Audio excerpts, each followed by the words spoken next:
Hello and welcome students to the channel Sumita's chemistry class of standard 9. Chapter 2 is matter around us pure, and today we will discuss the separation of miscible liquids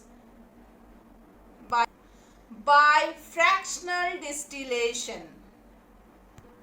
Students, we already discussed in our previous video regarding the topic simple distillation or distillation. This is the process is carried in a distillation flask which we have already described. Okay student, यहाँ पर जो diagram दिया हुआ है आप लोग देख रहे हो, जो सेटअप है एपरेटस का, वो जस्ट लाइक डिस्टिलेशन के जैसे ही है। ये भी ब्राउन बॉटम फ्लास्क है, कंडेंसर है, आउटलेट, इनलेट, सारा कुछ सेम है। But student look at here, यहाँ पर मैंने कुछ नया ऐड किया है। वो क्या नया ऐड किया है? मैंने एक फ्रैक्शनेटिंग चेम्बर ऐड किया है। वो है फ्रैक्शनेटिंग कॉलम। ओके, तो what is the fractional distillation? अब बात यह हो रहा है कि फ्रैक्शनल डिस्टिलेशन और सिंपल डिस्टिलेशन में अंतर क्या है। तो simple distillation acetone and water, acetone जहां पर बॉइलिंग पॉइंट था 56 डिग्री सेल्सियस और वाटर का 100 degree Celsius. But student look at here, इसमें इथाइल अल्कोहल हमने लिया है। The mixture of miscible liquids, that this is also ethyl alcohol and water. जो मिक्सचर ऑफ कंपोनेंट्स है वो इथाइल अल्कोहल एंड वाटर है। तो इथाइल अल्कोहल का बॉइलिंग पॉइंट है 78 डिग्री सेल्सियस एंड वाटर का तो बॉइलिंग पॉइंट आप सबको पता ही है 100 डिग्री सेल्सियस। अब स्टूडेंट्स ये देखना है कि इन दोनों के बीच में जो बॉइलिंग पॉइंट का डिफरेंस है ये लेस देन 25 डिग्री, ये लेस देन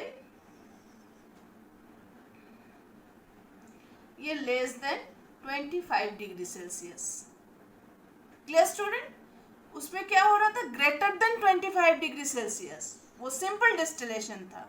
ये फ्रैक्शनल डिस्टिलेशन में क्या है? ये लेस देन 25 डिग्री सेल्सियस, जिसके कारण से, यही रीजन से हम लोग यहाँ पर जो नया इंस्ट्रूमेंट apparatus यूज किए हैं, this is the fractionating column. Okay, it is provide with a fractionating column having some glass beads. Students, this is the glass beads. ये ग्लास बेड्स क्यों यूज किया जाता है? क्योंकि यहाँ पर जो इथाइल अल्कोहल का जो बॉइलिंग पॉइंट है और वाटर का जो बॉइलिंग पॉइंट है वो लेस देन 25 डिग्री सेल्सियस, मतलब जब एक इवापोरेट होना स्टार्ट करेगा तो कहीं ना कहीं वाटर का भी इवापोरेशन स्टार्ट हो जाएगा। तो ये वो इवापोरेशन को रोकने के लिए, मतलब ये भाप को एक दूसरे से अलग करने के लिए, ये ऑब्स्ट्रक्ट लगाने के लिए हम लोग इस ग्लास बेड्स का यूज करते हैं, जिसे हम लोग क्या कहते हैं? Fractionating column. The purpose behind having such a column is to obstruct the upward movement vapors of the two liquids. Two liquids means कौन सा two liquids? Ethyl alcohol and water. Obstruct, इसकी गैस को obstruct करने के लिए हम लोग इस फ्रैक्शनेटिंग कॉलम का यूज करते हैं। अब इसका प्रोसेस क्या है? तो सबसे पहले स्टूडेंट हम लोग क्या करेंगे? The same process of the distillation, miscible liquids को हीट करना स्टार्ट करेंगे।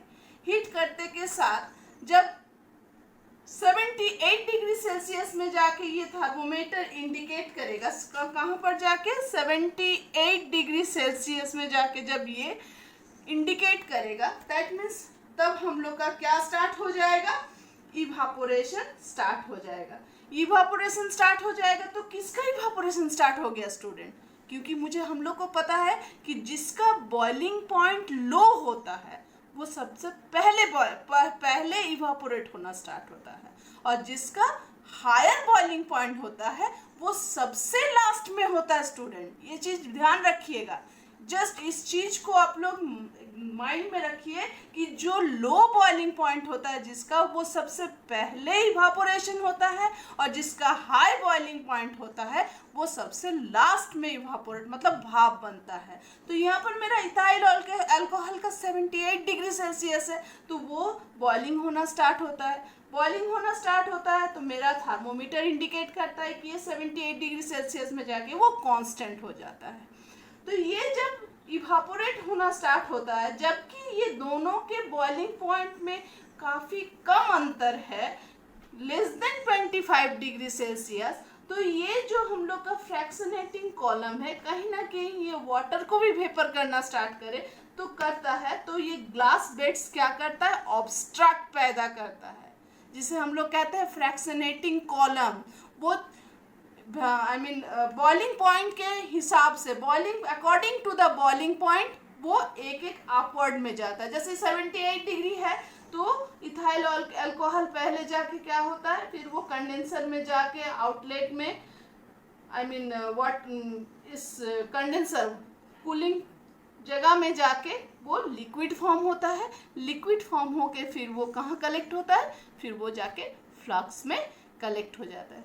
जबकि इन दोनों का बॉइलिंग पॉइंट कम है तो कहीं ना कहीं वाटर भी बॉइलिंग स्टार्ट होता है। जो कौन ऑब्स्ट्रक्ट करता है, ये फ्रैक्शनेटिंग कॉलम ऑब्स्ट्रक्ट करता है, जो बाद में कंप्लीट इवापोरेशन इथाइल अल्कोहल का हो जाने के बाद में ये एक दूसरे से अलग होता है। कैसे, या वाटर उसी फ्लक्स में ही रह जाता है और इथाइल अल्कोहल सेपरेट हो जाता है। So now what is the fractional distillation? Fractional distillation क्या है? Fractional distillation is a process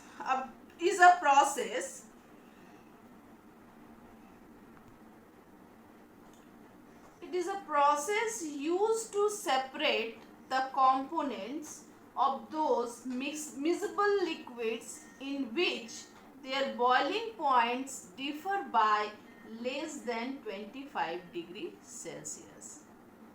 तो वही दो components of मिक्सचर का वही दो components हम लोग फ्रैक्शनल डिस्टिलेशन से अलग कर सकते हैं, जो लेस देन 25 डिग्री सेल्सियस जिसकी बॉइलिंग पॉइंट हो, जिसमें हम लोग का फ्रैक्शनेटिंग कॉलम का भी हम लोग ऐड करके इसको हम लोग अलग करते हैं। Okay student, now the observation of the fractional distillation. As the mixture of the two liquid is heated, the liquid that has a lower boiling point vaporizes first. हमने पहले ही किया, जो लो बॉइलिंग पॉइंट जिसका होता है वो first vaporise होता है, एंड जो हायर होता है वो लास्ट में होता है। That is ethyl alcohol in the vapour from start rising from the flask and condense in the condenser. It is collected in its pure form in a conical flask. Okay? And the second observation, the boiling point of ethyl alcohol is 78 degrees Celsius. The temperature in the remains constant. Thermometer remains constant as long as the alcohol vaporize or rising. जब तक ये alcohol जब तक वो completely vaporise नहीं होता है तो वो क्या, हमने पहले ही कहा कि वो कांस्टेंट रहेगा, थर्मोमीटर का पॉइंट एक ही जगह में रहेगा। जब तक वो कम्प्लीटली वेपोराइज नहीं होके अपने अलग ना हो जाए तब तक वो कांस्टेंट रहता है। Okay, so the temperature rises only when the entire ethyl alcohol gets separate from water. So this separated by which process? Fractional distillation process. Okay student, thank you so much for watching this video. Please like, share and subscribe the channel to get the next update or video.